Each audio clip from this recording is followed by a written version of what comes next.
Dvorana osnovne škole Nikole Hribara ugostila je najbolje hrvatske bočare s invaliditetom. Na 5. memorijalu Marijana Dobrinčića nastupila su 34 sportaša iz 7 klubova. Među njima su bila i neka poznata lica.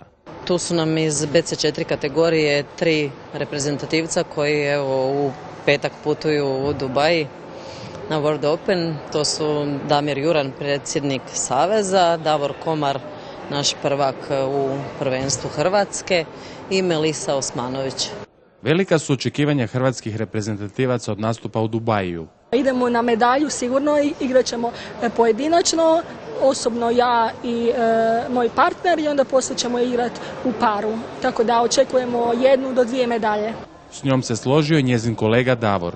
Mislim da smo spremni, na zadnjem istom takvom otvorenom svjetskom prvenstvu smo uzeli zlato, bio sam prvi, tako da sve ono što bude ispod 3. mjesta neću biti baš jako zadovoljan.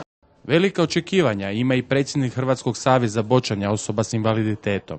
Unazad 2 godine od kad smo izašli na europsku scenu, to je svjetsku scenu, dobro smo se pozicionirali na svjetskim rang ljestvicama. Znači evo je ovaj igrač ovdje što je sad igrao, malo prije snimali ste ga, Davor Komar, on je trenutačno 8. igrač na svijetu.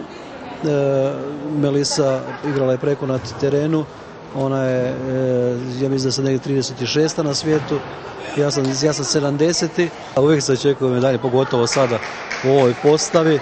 Melisa nam je otkrila koliko njoj znači bavljenje sportom i koliko svojeg vremena ulaže u njega. Recite mi, što za vas znači bočanje? Bočanje je dosta, puno toga znači, prvenstveno da mogu biti još bolja osoba, da se mogu natjecati, da mogu vidjeti sve upoznati nove ljude, kulturu i vidjeti sve skupa. Puno znači, pogotovo nama. Koliko dnevno trenirate vi?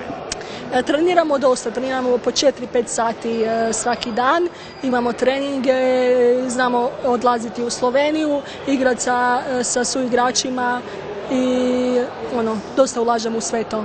Saznali smo da su naši reprezentativci, zahvaljujući bočanju, obišli skoro cijeli svijet, ali i da neki od bočanja i dobro zarađuju. Ove godine smo bili u Poljskoj, bili smo u Češkoj, bili smo u Liverpoolu na svjetskom prvenstvu, bili smo u Portugalu, evo sad idemo u Dubaj, bili smo prošle godine u Americi, u Kansas Cityu, sljedeće godine vjerojatno idemo i u Kanadu na svjetsko otvoreno prvenstvo. Vani je to vrlo atraktivan sport, ljudi žive od tog sporta, što je najbitnije. To je znači jedna osoba s invaliditetom koja ima 100% oštećenje ruku i nogu može živjeti od toga, biti profesionalni sportaš i to je bit i čar tog sporta.